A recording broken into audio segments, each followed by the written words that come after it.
किंतु मार स्थान कौटी भारी स्थान कौटी आपण मन विचार करंतु पुओ 5टार आसीबो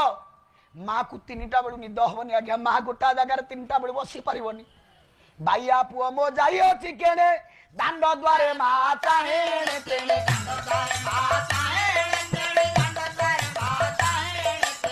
दांड बारी होउतिबो याडे साडे चाहुतिबो अधा बाट को पळाउतिबो फेरिकी आसुतिबो जहा को देखुतिबो गाँ रे अरे कुना मो पुओ जाइतिला रणपुर बाजार ताको देखिचु कि रे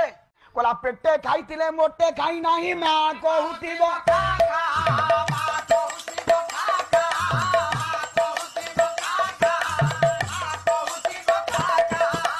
पुओ पेटे खाइताऊ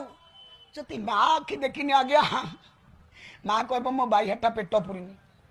खाइबी मागिले भारी जा कहब टू टू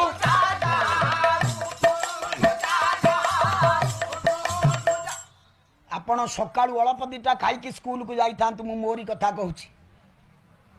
5टा बेल को आसिला पर जदी तरबर रे मागिबारे भोक हेलान ना काई विकल होउछ मो नारे स्कूल को राब एते कष्ट ना तमे कोन एकुटिया स्कूल रे काम करथुला मु दोली रे घरे झुलुतिली